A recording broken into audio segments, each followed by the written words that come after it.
नमस्कार दोस्तों, आपका एक बार फिर स्वागत है मेरे यूट्यूब चैनल फसाने अजायब में। दोस्तों, अगर मेरी कहानियाँ आपको पसंद आती हैं तो प्लीज़ मेरे चैनल को सब्सक्राइब कीजिए तथा लाइक और शेयर भी कीजिए। आइए आज सुनते हैं मन्नू भंडारी द्वारा लिखित कहानी आते जाते यायावर, मेरी यानी डॉक्टर वंदना की आवाज़ में। कभी सोचा भी ना था कि महज मजाक में कही हुई बात ऐसा मोड़ ले लेगी। मोड़, और इस शब्द पर मुझे खुद ही हंसी आने लगी। मेरी जिंदगी में अब न कोई उतार चढ़ाव आएगा न मोड़। वह ऐसे ही रहेगी, सीधी सहज और सपाट। हाँ, कभी कभी उस सपाट जिंदगी में एक दरार डालकर उसके पार बसी दुनिया को देखने के लिए जी ललच उठता है। पर जब जब ऐसा किया मन का बोझ ही बढ़ा है। फिर भी कल जो कुछ हुआ उसमें जीना अच्छा लग रहा है, खासकर इस आश्वासन के साथ। नहीं, आश्वासन नहीं, न जाने क्यों मुझे सही शब्द नहीं सूझ रहा और गलत शब्दों का ही प्रयोग करती जा रही हूँ। आमंत्रण या कहूँ कि साग्रह मनुहार के साथ कि मैं आज भी मिलूं। ख्याल आया रमला सुनेगी तो हंसती हुई कहेगी, लगा लिया तुझे भी क्यों में। भाई कमाल है। रात 12 बज गए थे। रमला ने पूछा नहीं था, एक तरह से आदेश सा देते हुए कहा था, नरेन, मिताली को छोड़ने का जिम्मा आपका, आप इसे छोड़ते हुए निकल जाइए। उसने कुछ ऐसे सहर्ष भाव से स्वीकृति दी मानो वह इसी बात की प्रतीक्षा कर रहा था। टैक्सी स्टैंड पर कई टैक्सियां खड़ी थीं, पर वह उधर नहीं बढ़ा। इस आदमी से काफ़ी दूरी रखनी है और इसकी हर बात को केवल ऊपर से निकाल देना है। इस बात के प्रति बेहद चौकस होने के बावजूद आधी रात को उसके साथ पैदल चलने का ख्याल मुझे कहीं अच्छा लगा। चारों ओर निपट सन्नाटा था और सड़क के दोनों ओर दूर तक लैंप पोस्ट बाहें फैला फैला कर रोशनी उड़ेल रहे थे। यहाँ 12 बजे ही कैसा सन्नाटा हो जाता है। विदेशों में तो 12 के बाद से ही असली जिंदगी शुरू होती है। और मुझे लगा कि अब यह लगातार विदेश की बातों से बोर करेगा। इस देश की लड़कियों पर रौब डालने के लिए कितना ही अच्छा हथियार है ये। पर ऐसा नहीं हुआ। वो फिर अपने बारे में बताने लगा, अपने शौक, अपनी महत्वाकांक्षाएं और खासकर अपनी यायावरी वृत्ति। लगता है मेरे भीतर एक जिप्सी बैठा है जो मुझे घुमाता है। पिछले 7 साल से मैं केवल घूम रहा हूँ, भटक रहा हूँ। नए नए स्थान, नए नए लोग। पता नहीं कहाँ जाकर अंत होगा और कब अंत होगा। वह जैसे बहकने लगा था। मुझे ख्याल आया इसने बहुत पी रखी थी। केवल नींद, बल्कि जब रमला दरवाजे तक छोड़ने आई तो उसने कहा भी था, आज आप बहुत पी गए हैं, ठीक से छोड़ देंगे ना मीता को। वह हंसा था। आप तो जानती ही हैं कि कितना भी पी लूं मुझ पर रंग नहीं चढ़ता। काला कंबल, रमला ने कहा था और हंस पड़ी थी। बातों के नीचे छिपे अर्थ में समझ रही थी, फिर भी अनजान बनी खड़ी रही। पर क्षण भर के लिए तीव्र आकांक्षा का एक झोंका ऊपर से नीचे तक जैसे चीरता हुआ निकल गया। एक बार मैं भी रंग चढ़ाने की कोशिश करके देखूं, और कुछ नहीं, केवल एक चैलेंज की तरह। सचमुच अब बातें या तो चैलेंज के रूप में आती हैं या बदला लेने की क्रूर भावना के साथ। रमना, डूबना, ये सारे शब्द तो जैसे एक एक करके निरर्थक होते चले गए हैं। जानती हैं यूनिवर्सिटी की इन सड़कों पर मैं कितना घूमा हूँ, जिंदगी के कितने दिन इन पर गुजारे हैं। तो उसी के स्वर में सुर मिलाकर बोली, और जाने किन किन के साथ। वह हंस पड़ा। लगता है रमला ने मेरे बारे में बहुत कुछ उल्टा सीधा बता रखा है आपको। मैं हल्के से मुस्कुराई। सचमुच रमला ने इतना कुछ बता रखा था कि उसके बारे में कि बिना किसी विशेष परिचय के भी वो अपरिचित नहीं लग रहा था। धीरे से बोली, कुछ गलत भी तो नहीं बताया। वह फिर हंस पड़ा। कभी कभी सोचता हूँ आदमी अपने भीतर कितना कुछ समेटे होता है, वो खुद भी नहीं जानता, और एक बंधी बधाई लीक पर चलकर मर जाता है, बिना अपने को जाने, बिना अपने को समझे। व्हाट अ पिटी। बिना उसकी ओर देखे ही मैंने जान लिया कि स्वर की तरह उसके चेहरे पर भी एक हिकारत भरी दया फैल गई होगी। पर मैं एकाएक ही बहुत कटु हो आई। मन हुआ कि कहूँ, लीक तोड़ना, संस्कारों से मुक्त होना, इन सारे मुहावरों का चारा डालने के लिए कैसी खूबसूरती से प्रयोग किया जाता है आजकल। पर कहाँ, केवल एक निहायत ही पिटा पिटाया वाक्य। लीक तोड़कर ही आदमी क्या बहुत कुछ पा लेता है। मैं जानती थी वह क्या उत्तर देगा, फिर भी उसके मुंह से सुनने का मुंह हो आया। अच्छा, आप ऐसा नहीं मानती? कि हम जितनी तरह की ज़िंदगी जीते हैं, जितने संपर्क और संबंध बनाते हैं, उनसे हमारे व्यक्तित्व के उतने ही पहलू उभर कर आते हैं। नई नई जगह देखना, नए नए लोगों से मिलना, उनके निकट होना, उनको अपने निकट लाना और खुद ब खुद भीतर एक नई दुनिया खुलती चलती है। तब एक मुग्ध विस्मय के हाथ हम देखते हैं, अरे यह सब भी हमारे भीतर था। मैं बड़े तटस्थ और कुछ ऐसे चौकन्ने भाव से उनकी बात सुन रही थी, मानो ये सब पहली बार सुन रही हूँ। हालांकि रमला यह सब मुझे बता चुकी थी। और यदि यह संबंध अपोजिट सेक्स के साथ हो, तब तो व्यक्तित्व के रंगों रेशे तक उभर कर आ जाते हैं। और उसने एक निसंकोच सीधी नज़र मेरे चेहरे पर टिका दी, जिस पर अपनी बात का समर्थन करवाने का साग्रह अनुरोध अटका हुआ था। तो ये अब मुझ पर भी चालू हुए हैं। पर लगा आदमी दिलचस्प भी है और औरों से भिन्न भी। सब लोग ऐसे मौक़ों पर बात करते हैं तुमसे, जैसे जो बस तुम ही हो, बाकी दुनिया बेकार। उसने बात दुनिया से शुरू की और अब शायद तुम पर आएगा, धीरे धीरे, सीढ़ी दर सीढ़ी। नवीनता का भी तो अपना एक आकर्षण होता है। सचमुच आदमी तेज है और किसी को फंसाने के सारे हथकंडों से लैस। फिर भी बात करने का नाटकीय अंदाज मन को भाया। रह रहकर कंधों का उचकाना, हथेलियों का हवा में फैलना सिकुड़ना और पल पल चेहरे की बदलती मुद्राएं। अमीर की लटका एकाएक मन में उभरा। ये अदाएं ही तो संपर्क संबंध बनाने का सबसे सशक्त साधन होती होंगी। भीतर ही भीतर कहीं हंसी उमड़ने लगी। रमला ने इस नाटकीय अंदाज की हूबहू नकल करते हुए यही सब बातें बताई थी और फिर हंसते हुए कहा था, बोलो, मिला दें तुम्हें नरेन से? तुम भी उसके व्यक्तित्व का एक पहलू उजागर कर दो या अपना करवा लो। भीतर ही भीतर मन में कुछ कुलबुलाने लगा। मैंने बड़े ही तौलती सी नज़र से एक बार उससे देखा। सारी बात रमला को सुनाने के लिए एक मजाक बनकर रह जाती यदि फाटक पर विदा लेते समय वो ये नहीं कहता, कल शाम को आप क्या कर रही हैं, खाली हो तो मिले। एक क्षण को हाँ ना किए बिना मैं असमंजस में खड़ी रही। तभी सुना वह हंसते हुए कह रहा था, आप बहुत गालियां दे रही होंगी मुझे। आज आपको भी थोड़ी सी पिला देने का पाप कहिए या पुण्य मुझसे हो ही गया। हमेशा याद रखिएगा कि आपके कुछ दायरों में से एक दायरा मैंने भी तोड़ा है। अंतिम बात ने एकाएक ही जैसे मुझे कहीं बहुत भीतर गहरे धकेल दिया। मैं सुन्न हो गई। ख्याल ही नहीं रहा कि उसे कुछ जवाब देना है, पर वह खुद ही बोला, कल फ़ोन करके मैं खुद तय कर लूँगा, और हाथ हिलाकर मुड़ गया। मैं जहाँ की तहाँ खड़ी रह गई। मन की न जाने कौन सी अदृश्य पर्दों के नीचे दबा एक वाक्य पूरे दृश्य के साथ उभर आया। अपने शरीर से अलग करते हुए उसने कहा था, आज तुम्हें एक अंधेरे कुएं से निकाल कर खुली फैली दुनिया में ले आया हूँ। अब जानोगी कि जीना क्या होता है। तब वो पुलकित होने के साथ साथ भीतर तक कृतज्ञ भी हो आई थी। और बहुत दिनों बाद उसी ने फिर कहा था, खींच कर लाना मेरा काम था, अब इस खुली दुनिया में चलना और अपना रास्ता तलाश करना तुम्हारा काम है। क्योंकि अपने साथ चलने के लिए उसने एक लिपि पुती बड़ी सी बिंदी लगाने वाली गुड़िया जैसी लड़की चुननी थी। एक बार परिचय भी करवाया था। ये है मिताली ठाकुर, हमारे साथ पढ़ती थी, बहुत ही होशियार और गजब की बोल्ड। बोल्ड शब्द कहते समय हल्की सी भर्त्सना का पुटाव मिला था उसके स्वर में। पत्नी के सामने शायद मित्र कहने का भी साहस तक नहीं जुटा पाया था वो। तब एक बार बड़ी जोर से इच्छा हुई थी वो मुझे अंधेरे कुएं से खींच कर लाया था, तो मैं भी इसकी शराफत का ये खूल खींच कर उतार दूँ, जिसे ये बड़ी मासूमियत के साथ अपनी पत्नी के सामने ओढ़े बैठा है। पर मैं कुछ नहीं कर पाई थी। बस भीतर ही भीतर उफनते जहर को चुपचाप पीती रही थी और आंखों से उमड़ते आंसुओं को जबरन पीछे ठेलती रही थी। तब मुझे मालूम हुआ था कि संसार में संस्कार तोड़ने के बहाने कितनी खूबसूरती से वो मुझे भी तोड़ गया है। अब एक ये यहाँ आए हैं हमारे दायरे तोड़ने। ठीक है, कल ये भी आए। अब मैं भी पहले की तरह मूर्ख नहीं रह गई और भीतर ही भीतर एक बड़ी क्रूर सी इच्छा बुलाने लगी। अब तक की सारी मिठास एक कड़वाहट में बदल गई। लेटी तो नींद नहीं आ रही थी। व्यक्ति अब अलग अलग याद नहीं रहते।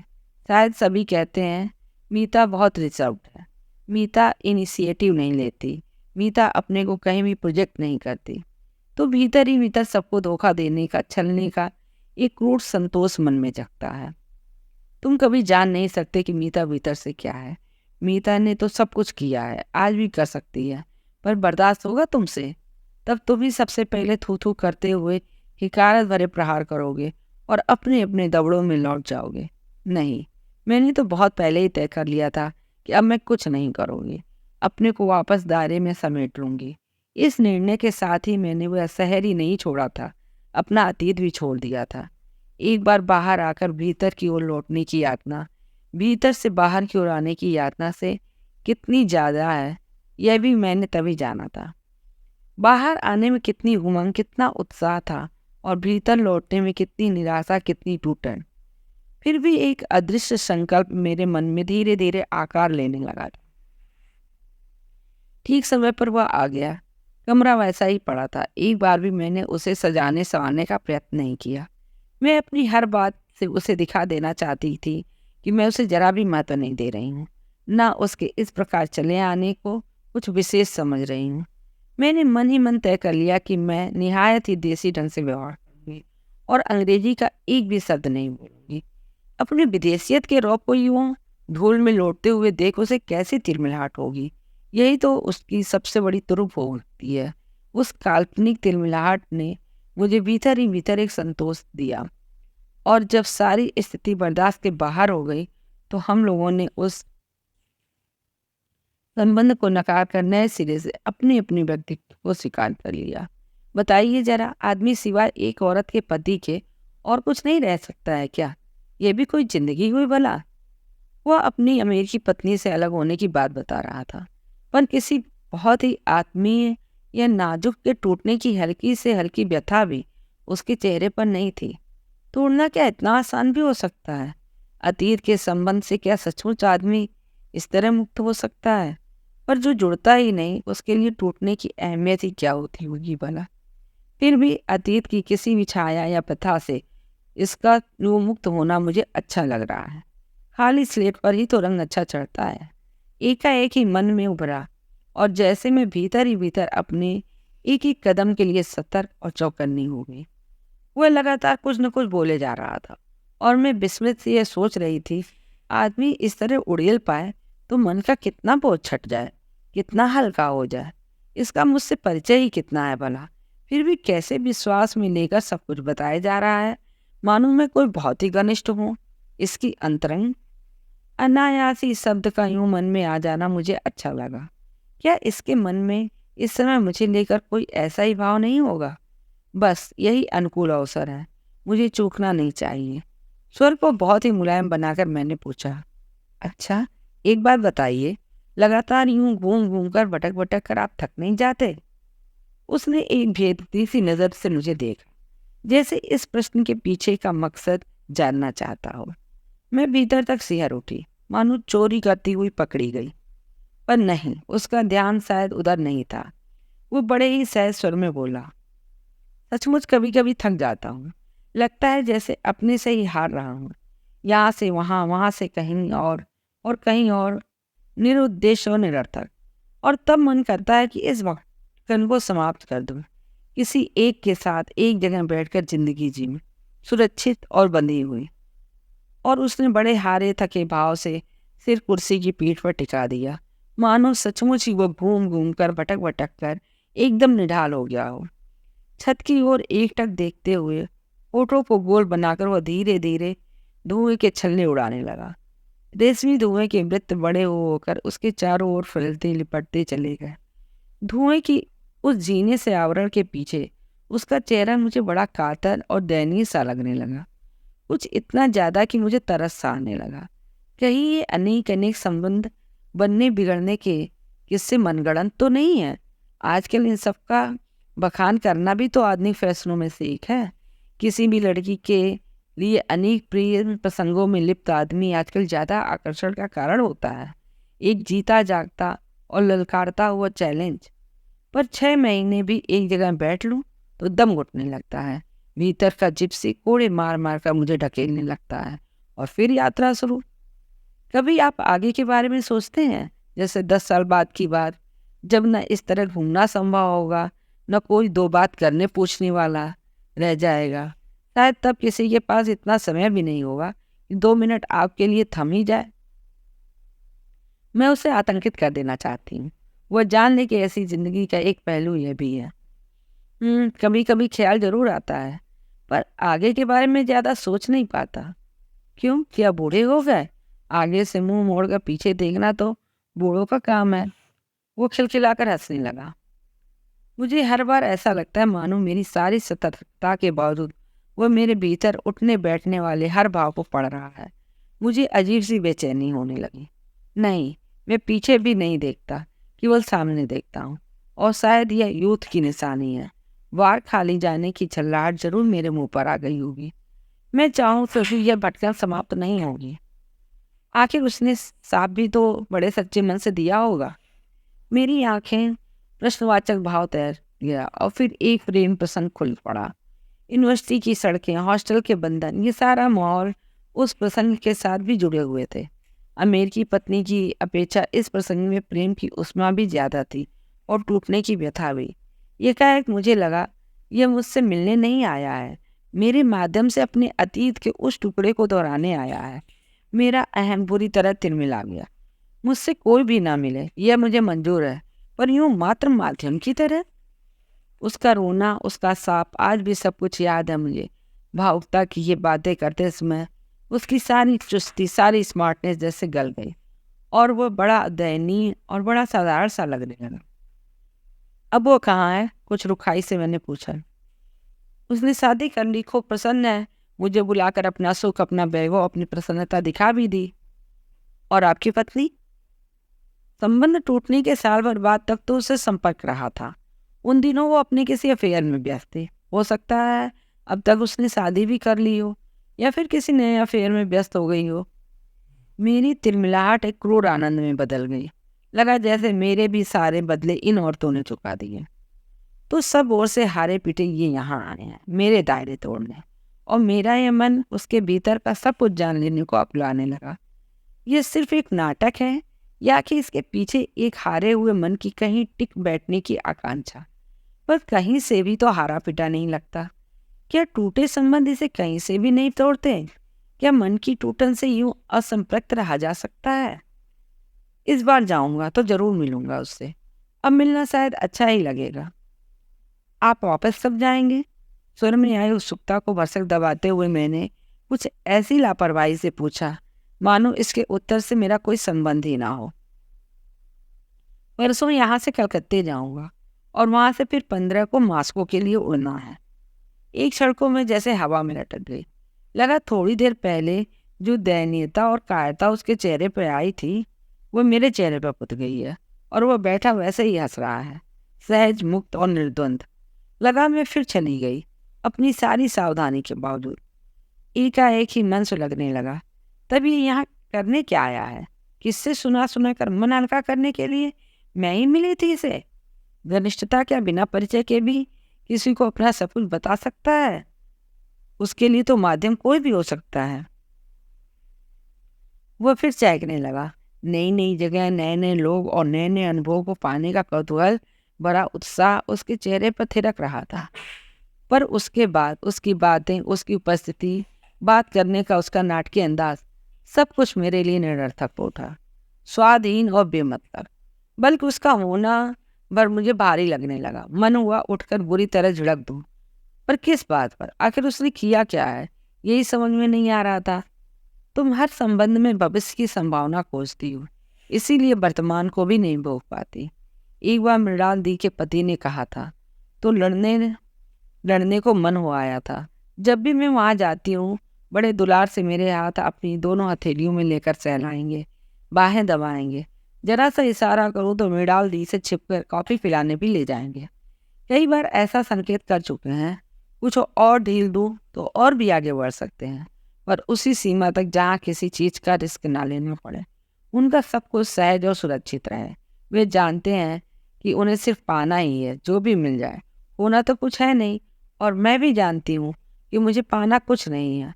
आधुनिकता के नाम पर कैसी कैसी सुधरी ये लोग झाड़ते हैं। मैं पत्र लिखूंगा तो जवाब देंगी ना आप? नहीं, हमें नहीं आता पत्र वत्र लिखना, खींच भरे स्वर में मैंने कहा। एक यही तो रह गए हैं पत्र लिखने के लिए। इस आदमी के लिए व्यक्तियों और संबंधों का महत्व क्या है? सिवाय इसके कि एक किस्सा सुनाने को और मिल जाए। अब विदेश में किसी औरत के साथ शराब पीते हुए या कौन जाने किसी की बगल में लेटे लेटे सुनाएंगे, हिंदुस्तान की लड़कियां यहाँ की तरह नहीं होती, न जाने कितने संस्कारों में बधी, दायरों में गिरी। उस समय भी मेरा नाम इसकी जीभ पर भले ही हो, मैं इसके दिमाग में कहीं नहीं होंगी। बस कुछ न कुछ निरंतर बोले जाने की हवस से ही ये बोलता चला जाएगा। अच्छा, पत्र लिखना नहीं आता तो खाली कागज ही भेज दीजिए, मैं उसी से सब समझ लूंगा। जाते जाते कैसे लटके बघार रहा है, फिल्मी डायलॉग। अब सचमुच मेरा धैर्य जवाब देने लगा था और मन हो रहा था मैं सामने बैठे इस आदमी को फटकार दूं। तभी चपरासी ने आकर जैसे मेरा उद्धार कर दिया। मैंने बताया, 8 बजे के बाद यहाँ पुरुष कमरे में नहीं रह सकते, प्राध्यापिकाओं के लिए भी इतने बंधन। और वो हंसने लगा। तो मैं भीतर ही भीतर बुरी तरह कुड़ गई। हाँ, और नहीं तो क्या, ये अमेरिका नहीं है, मन ही मन का अमेरिकन की दुम कहीं का। मैं एक क्षण को यह भी नहीं बताना चाहती थी कि परसों ही उसके जाने की बात सुनकर मैं विचलित हो गई हूँ, या फिर उससे लेकर बड़े सहज कदमों से मैं उसके साथ नीचे फाटक तक गई। यहाँ कोई खाली टैक्सी नहीं मिलेगी। मेरा इतना कह देने के बावजूद वो टैक्सी की प्रतीक्षा का बहाना लेकर खड़ा बातें करते रहा। मान लीजिए कभी एक दिन आपके दरवाजे पर खटखट हो और आप खोलें और देखें कि मैं खड़ा हूँ, तो कैसा लगेगा? हाथ दूर लगेगा। क्यों, अब भी नाटक किए जा रहे हो? क्या मतलब है इन सब बातों का? कहने को मैं भी कह दूं कि दरवाज़ा खुले और आप देखें कि कोई और चेहरा जाकर बता रहा है कि मिताली की तो शादी ही हो गई, तो आपको कैसा लगेगा? फिर ख्याल आया, इसे लगना ही क्या है, उसी के साथ बैठ जाएगा और मेरा किस्सा ऐसी आत्मीयता के साथ बताएगा जैसे वह कोई इसकी अंतरंग हो। पर मैंने कुछ भी नहीं कहा, बस गुमसुम खड़ी रही। लगता है टैक्सी तो यहाँ मिलेगी नहीं, मुझे मेन रोड तक जाना होगा। उसने कंधे उचकाए, फिर बड़ी अदा के साथ हाथ जोड़कर, होठों पर ढेर सारी मुस्कान और चेहरे पर आत्मीयता पोत कर कहा, इस आते जाते यायावर का नमस्कार। मैं चाहकर भी मुस्कुरा ना पाई, बस यंत्रवत हाथ जोड़ दिए। वह मुड़ गया। जैसे सहज और सदे कदमों से वो चल रहा था, उसे लगा इन 2 दिनों का सब कुछ झाड़ पोंछ कर वह इस फाटक पर ही छोड़ गया है और बेहद हल्का होकर जा रहा है, हल्का और निर्द्वंद। सच पूछो तो इन 2 दिनों में आखिर हुआ ही क्या है? पर मैं हूँ कि इस न कुछ हुए को भी अब न जाने कितने दिनों तक बुनती बुनती रहूंगी। फिर एकाएक ही रमला पर खींच आने लगी। पता नहीं किस किस से मिला देती है। उनके घर कोई भी आ जाए मुझे जरूर बुलाएंगी, बड़ी गार्जियन बनी फिरती हैं। निरंतर दूर होती हुई उसकी आकृति धुंधली हुई, थरथर आई और फिर लुढ़क गई।